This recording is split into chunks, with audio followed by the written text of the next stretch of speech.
Welcome to the podcast. We're in Orlando, Florida at Obstacle Ninja Academy. We got a really cool guest today. He's a 4-time ANW finalist, and he's also a really talented musician. RJ Ronan, welcome to the show, man. Hey, thank you so much. Thanks for having me. Yeah, for sure, man. So tell me a little bit about your life before you got into ninja. All right, so before I started doing ninja, I did run through a couple other hobbies. The first hobby I ever fell in love with was actually scootering. I recently got back into it, and I've been hitting the skate park every week. Every time I go to Colorado, I'll hit the skate park with Jake, so I've been posting that on Instagram a little bit. Right. So that was my first hobby. After that came music, which is what most people know me for, and my story for the show. I've been playing in bands since I was 14, right before I turned 14. So I was actually 13 when I started playing in bands, 14 when I started playing shows. And then I started going on tours when I was 18.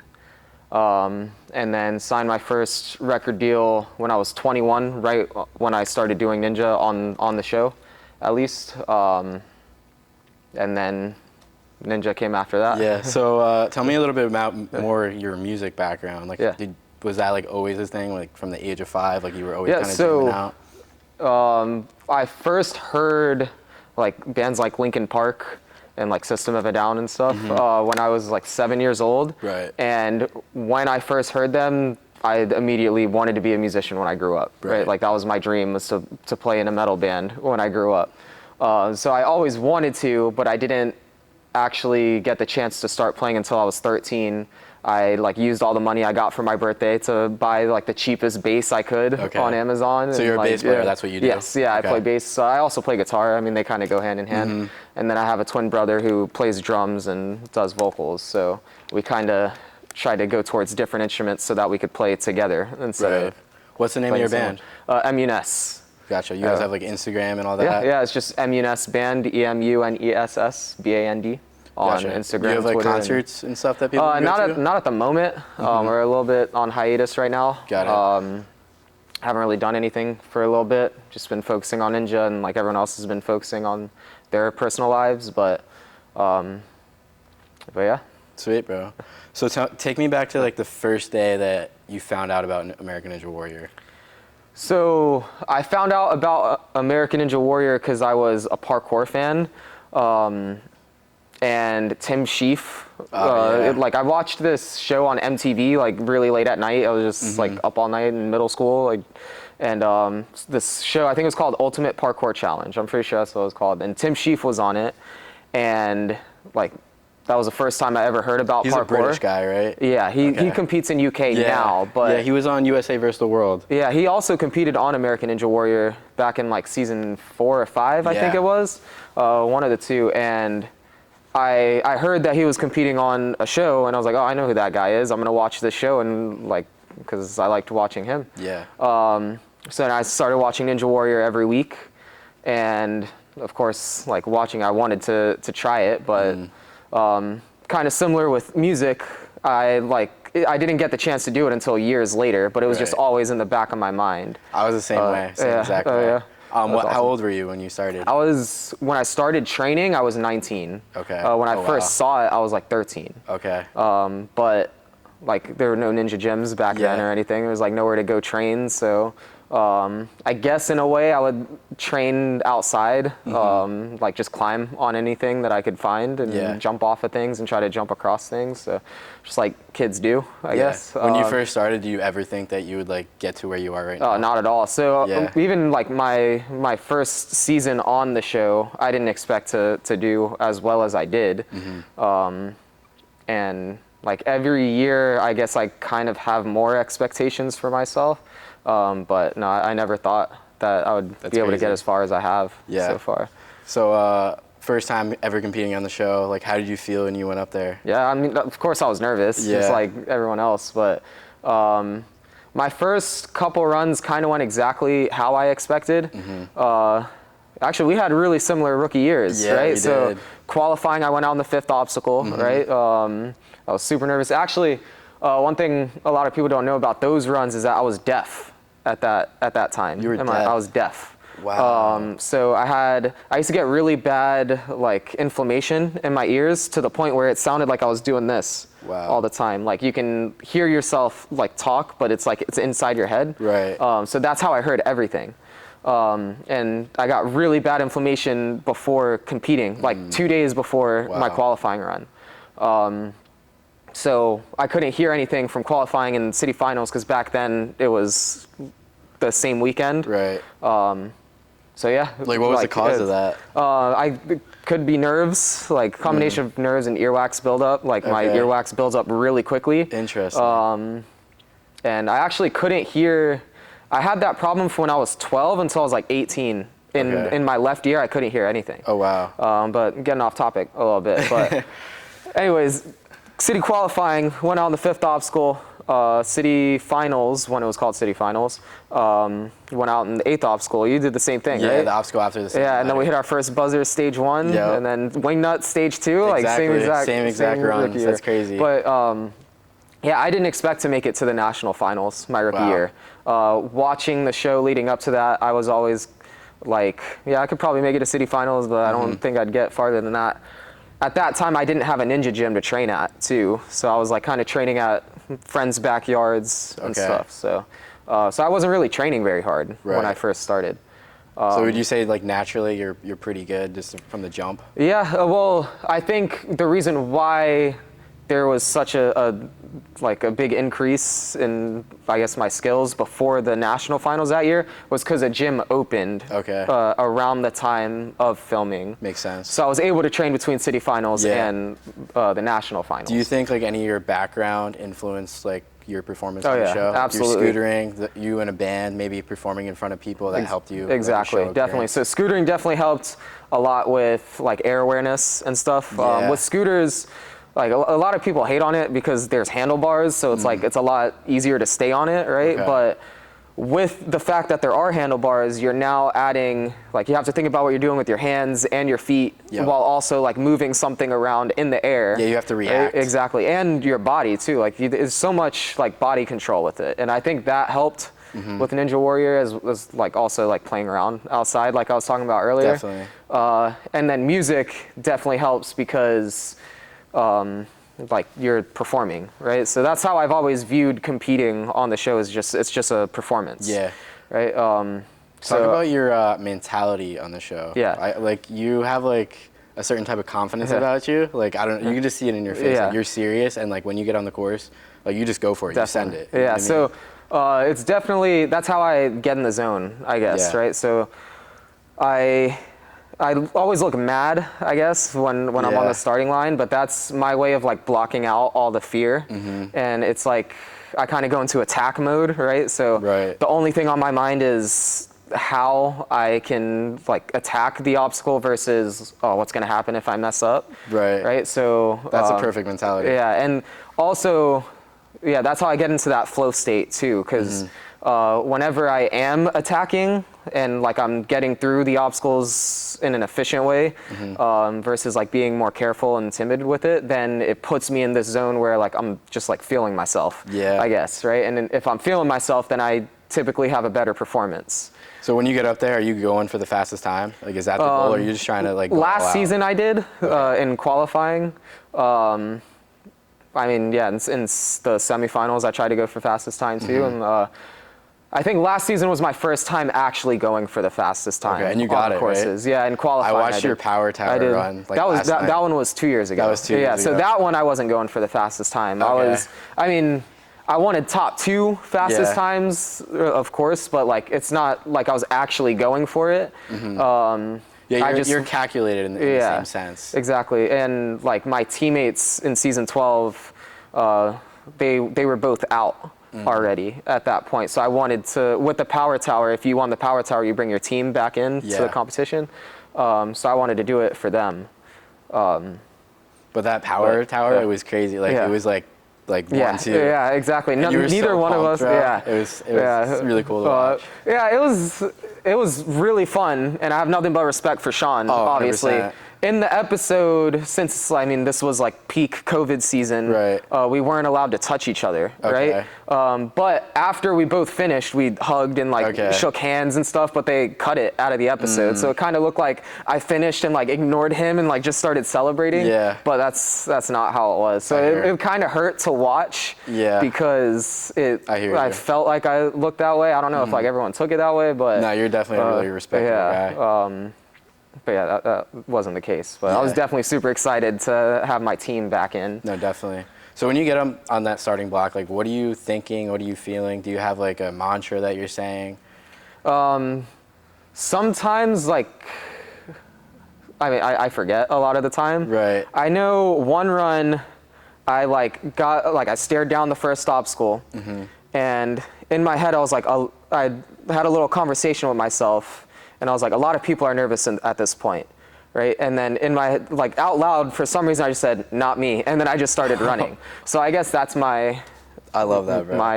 my mentality or my mantra is just not me, and then I go. Definitely. So you coach a lot of kids. A lot of kids probably get nervous before they compete. Definitely. What do you tell them? Like, how do you coach them before Yeah, they? so I think my advice, which is advice that I think helps me, is to kind of remind yourself that like you're the center of your universe, but you're like everyone else is the center of their own universe, right? Right. So basically what that means is whenever you're running a course, no matter how you do, the only person it really impacts is yourself, right? It's not like if you do make a mistake, because we all make mistakes, right?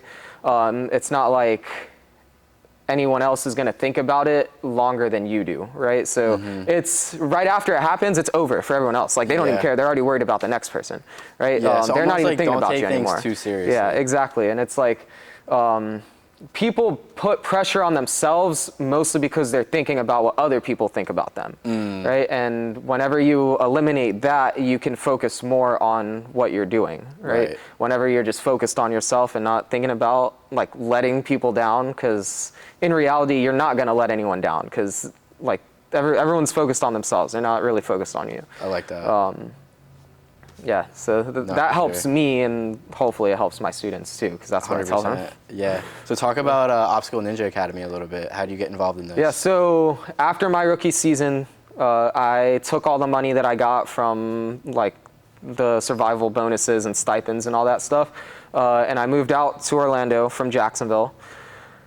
I slept in my car for about a week to start coaching here, because I didn't really have a place to stay. Not a lot of people know that, actually. I don't think I've ever told anyone that. So yeah, I started coaching, started out in like a really humble 3,000 square foot spot, like 13-foot ceilings. Wow. And then there was like not really any ninja scene here. And it started growing pretty quickly. I think ninja as a whole since season 10 has just blown up. 100%. So we kind of had to keep up with it, right? So Right. in that building, we remodeled the entire building because the other tenants in the warehouse left. So we went from 3,000 square feet to 4,000 square feet, and then 6,000 square feet, just trying to keep up with all the members that we were getting.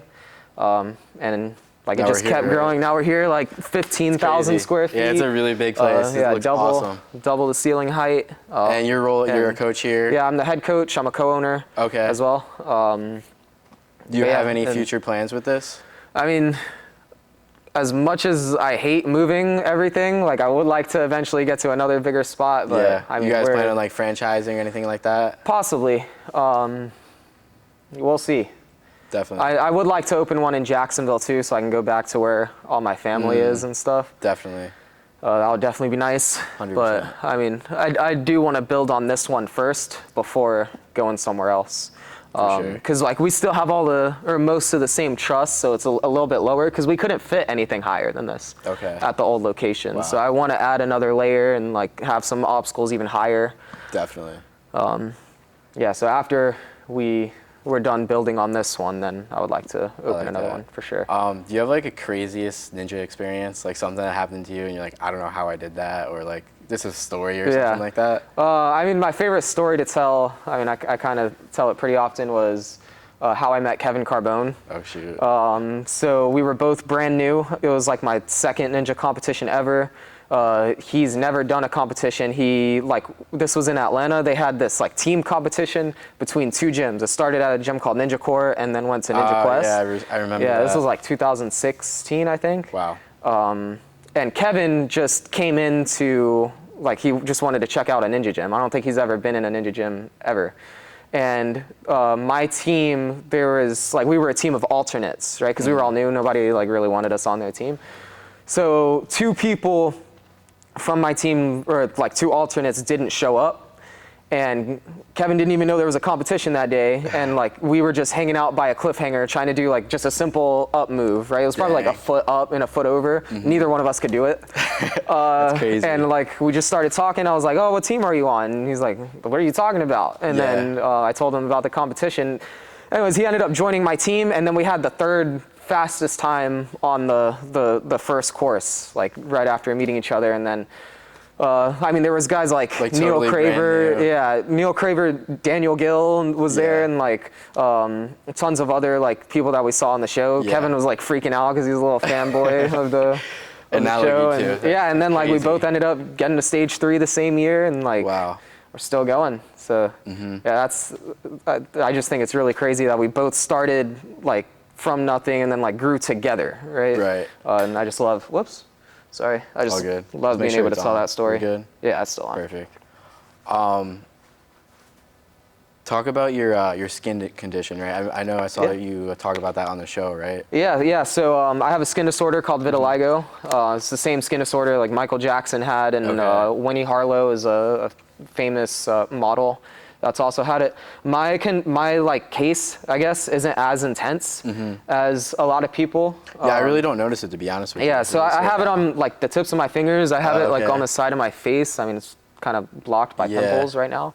But like around my eyes and stuff, it gets more noticeable whenever I'm out in the sun a lot, especially as my skin like gets darker. It gets super noticeable. And like it doesn't really affect me physically, but of course like people always ask about it, and like especially like when people don't know how to ask about it, it like definitely like messes with your Is there anything you tell the people that have the same condition as you? Like how to deal with it, how to like not exactly, honestly. Like I think everyone who has it, like we've all heard it before, right? So it's like it's just more comforting to see someone else with it, but we don't ever really talk about it. In a way, I never actually thought about that, so that's a good question. My dad also has it, so I got it like hereditarily, if that's a word. And so it's like it wasn't different when I got it. I was like actually excited when I started getting spots because like, oh, like my dad. Yeah, think of it that way. Honestly, yeah, exactly. It's really like it's not in the grand scheme of things. This is not that bad. Yeah. So, and then at the like going back to that question, I'm really glad that I can be on TV and like and that Ninja Warrior has done a story on it. Like you exactly. Show that. So now when other people with it see someone on it, or see someone on TV with it, now they're like they have that same sense of, oh sweet, I got the same thing as that guy, like I did with my dad. So I like that. And you have a bunch of like tattoos. You have like a meaning behind these tattoos. Yeah. So I mean, now that we're on the topic of my dad's like covered in tattoos. So that's another thing that like it wasn't different growing up, seeing people with a bunch of tattoos. So I always wanted them. But my dad got lion cubs on his back when me and my brother were born. So when me and my brother became legal adults, we both got like grown lions on us. I'm left-handed, so I got it on my left arm, and my brother's right-handed, so he has one on his right arm or on his right forearm. I almost want to go to the same tattoo artist too. They're dope. Yeah, thanks. I got them all done by the same person except for these two. So this one was my first, and it was done by like the old vocalist of one of my old bands. He was a tattoo artist, and I was the only person in the band that didn't have any tattoos. I was like 18 or 19, possibly. I think I was 18. And he's like, oh, dude, we got to get some tattoos on you. Because I was just a little baby with no tattoos. And I just wanted something to like symbolize creativity because I've always been writing music too. So, yeah, so I just wanted to showcase my creative side. And so like the all-seeing eye is like your third eye. It's a symbol of creativity, and then Yeah, the Lion. This one I got after I started competing, or actually right before my rookie year. After I started competing in like Yeah, local awesome. There's gyms so and much stuff. detail there. So it's a lot of people will get like a Native American with a wolf, like wearing a wolf. So I like just flipped it and got a wolf wearing like the Native American headdress just to Gotcha. symbolize the underdog, Yeah. right? And I just thought it was a little ironic because the wolf is like kind of in the dog family and stuff. That's awesome, bro. Yeah, so that was inspired just by competing. Gotcha. And then this one is my logo that I wear on the show. Oh yeah, what does your logo mean? And like, what does this mean? Is that like love or something? So my logo I came up with when I was around like 11 or 12. Right. And it's just my initials. Your initials. And it's like my brother's name's Robert, so it's his initials as well, and my dad's. Okay. So I kind of wanted to come up with something as like a family crest. Makes sense. So my dad actually has this tattooed on him, on his chest too, which is why I wear it on my shirt, on my chest. Yeah. Yeah, so that's just what for does the this family. mean? And then that, like, it just, when I started competing on Ninja Warrior, the producers wanted me to, like, just do this all the time since I'm in a Okay. band. But, Okay. I mean, Kevin Bull was competing at the time. I'm not sure if he's still on the show, but shout out Kevin Bull. I just didn't want to do the same thing as him, right? Yeah. Like, I didn't want to copy him or, like, steal anything from him. So I just crossed my arms to make it a little bit different. Like, every picture I used to always do this, like, just because, like, I just wanted to do something when I was a teenager. Okay. So How about I just shred that took course? Like, how'd you get that? So they wanted me to analogy? say rock that course. Okay. That was something the producers came up with, and I just wasn't really feeling it because like my band wasn't a rock band; it was a shred that metal course band. sounds way better. Yeah, and as a musician, I was always interested in like playing as fast as I can, pretty much. So I was really into shredding, is what it was called. Okay. And my mom actually came up with shred that course instead. Shout out to mom. Yeah, shout out to moms. And we were talking on the phone, and I told her like, oh, they want me to say rock that chorus, I'm not feeling it, and then she came up with it, and it stuck. Gotcha. Sweet. It's pretty cool, and it fits everything. So like, even scootering, like I said, I shred skate parks on my scooter, so shred the stage with my band and shred the course on Ninja Warrior. So how about like outside of American Ninja Warrior? Do you have any like goals or any other hobbies that you do? Yeah, I do want to do more with the music. It's kind of slowed down a little bit. The record label we were on fell through, and I don't even think it exists anymore. Okay. And like COVID kind of messed the whole music world up. Do you have stuff on like Spotify or anything like that? Yeah, all our music's on all the streaming platforms, Awesome. Spotify, Apple Music, and all that stuff. Love that. But yeah, I do want to have some goals with music. I want to like play arenas at some point That'd be awesome. in my life. But there's a lot of money that needs to be invested in it first. So right now the goal is to win Ninja Warrior. So I have that money to invest in it and then focus more on music, because I can always I can do that when I'm a little bit older too. Can we put a clip of you playing in the podcast? Yeah, absolutely. All right, it's gonna go right here.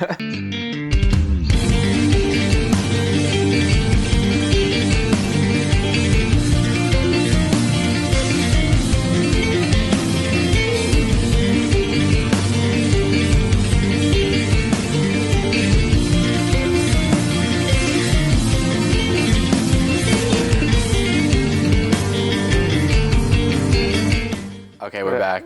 Sweet. But yeah, I mean, I've done some solo music as well. Bass is traditionally like buried in music. It's not really front and center like all the other instruments. Gotcha. You kind of have to be listening for it or just know about it in order to notice it. So my solo music is, bass fronted, right? Where bass is a primary instrument. I want to do more with that too. Would you say like music is a way of you expressing yourself? Yeah, absolutely. And going back to that the creativity side, it's just like when I have ideas, I just want to get them out, right? And I think that also helps with Ninja as well, with designing courses, like for competitions here, as well as my own training. I think one of the biggest things with Ninja Warrior is having to do things your first try. So whenever I set up courses for training, I'm always trying to set up new moves and stuff, Yeah. and trying to do them on my first try in a course as well, which I Definitely. think helps me compete on the show. Do you have any as well. tips on how to get inspired to be more creative? I'm not exactly sure, just because I've just been blessed with Yeah. it, I guess. Yeah. And I've just always had that creative side of me. Right. So I don't know how to bring it out if you don't have it, Yeah. or if you're not inspired. So I think the most important thing is just getting inspired. Right. Which for me, I guess, is just from, I guess, watching Ninja Warrior, or watching gym competitions, or like with music, it was always listening to music, or like watching someone play, and like just it usually comes from noticing how much fun someone's having, I guess, and it's like, Okay. oh, I want to have that I much like fun, that.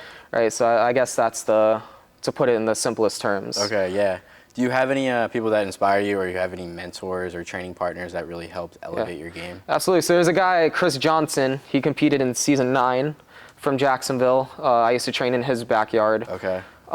He's definitely the guy that got me into Ninja, and inspired me to start competing. And then, of course, all my students inspire me, especially like, I've been coaching for almost 4 years, and it's just the age that I started coaching a lot of my students is a really interesting age. Like Naxa and Roberto Garamore and their brother Giswaldo, he's not really very known, but they're from Ninja Warrior Jr. Okay. And like I started training them when they were like 10. And they were just like tiny kids, and like they were still awesome at 10 years old, but now like they're crushing me, and like I have to No keep up way. with them. So they're inspiring me to like keep my training going, and like they're pushing me, as well as Brady's another one of my students who was like, he was 12 when I started training him. He's 16 now. These kids are crazy. Yeah, and they're crushing it. So it's like, and it's really cool, and they're all taller than me too. Like they were all like below my chin when I first met them, and now they're all taller than me. So it was cool to watch them all grow, and now I have to keep up with them, so it's pushing me as well. Definitely. Yeah, so they're my biggest inspiration for sure. For sure. Yeah, so a couple more questions, but do you have anything you want to shout out, like the gym, your brand, anything that you want the people to know? Yeah, of course. StrongholdNinja.com. Okay. That's a little. You're affiliated with them? Not exactly, but I just love shouting them out because they're from this gym. Brady Parks is one of my students I was just talking about. Every competition we do here, like we always have tons of Stronghold obstacles because they always let us test their new stuff, and they just give us obstacles all the time.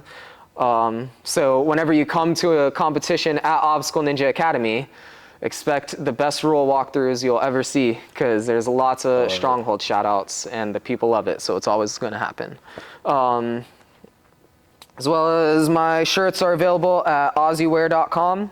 That's another company started by some of the members of this gym. Okay. And Podium Creations, of course. Yeah, that's about it. That's all I can think of off the top of my head. Come out to our next competition at Obstacle Ninja Academy. Sweet. Yeah, so yeah. we're going to do a rope climb. Me and RJ are going to do a rope climb competition. Yeah. I don't know what's going to happen. I'm really untrained, but the one thing I can compete in is maybe rope climb, so we're going to see what happens. Sweet. But last Excited. question for you is if you could go back in time and give like one piece of advice or like the biggest lesson to your 16-year-old self, what would it be? 16. Oh man, 16 is a good age too. That needed advice. Yeah. I mean, I was going for it at 16. I was really invested in music, so I can't just tell myself to go for it. But I guess, I don't know, just get involved with as many things as you can.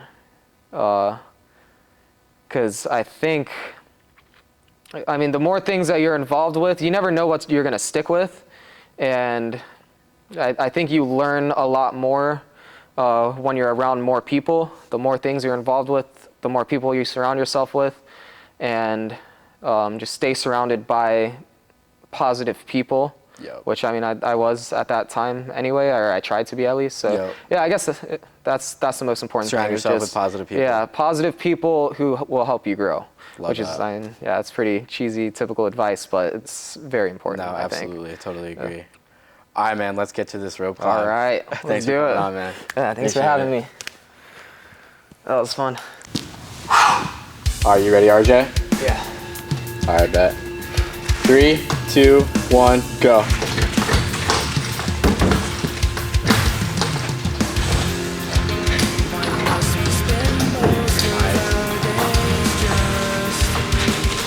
Head below the bar. Charge it. We got 20 seconds. Good. Last one. Finish out.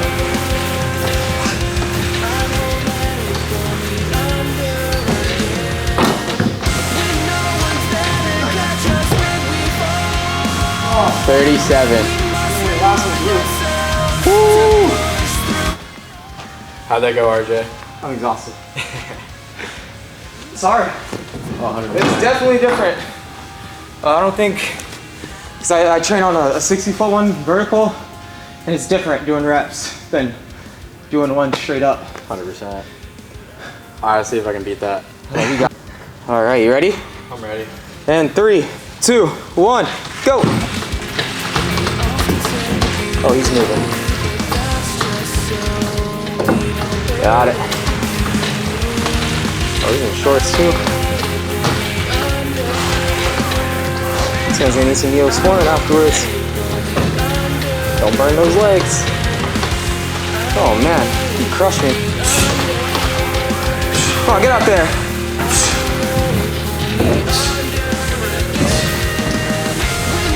Dude, that was 30. 30? Yeah. Destroyed me. So we're doing a second challenge. We're gonna bring the salmon ladder to the top. Well, actually, second to the top. Yeah. What do you think, RJ? Excited. Let's go. And 3, 2, 1, go.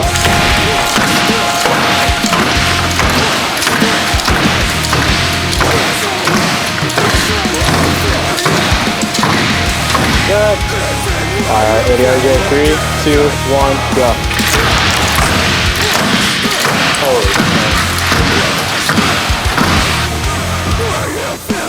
Yeah, that was like 7 seconds. Crushed me. This man skipped all the way to the top. Boom. That was like Sean, bro.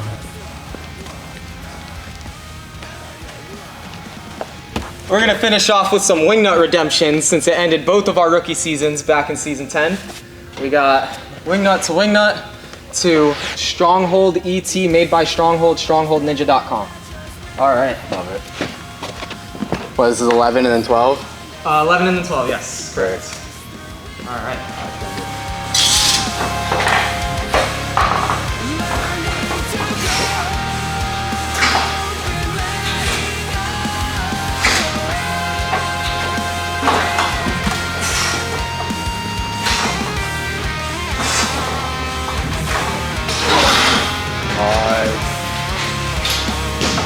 First time. Hey. I've never tried that before.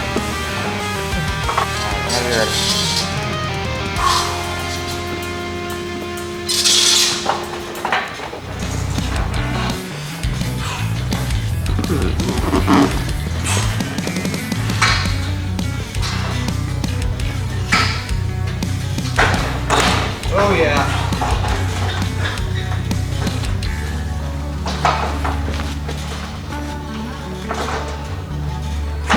Oh, hit the truss. Oh man. My man is out of practice. No, this is really close too.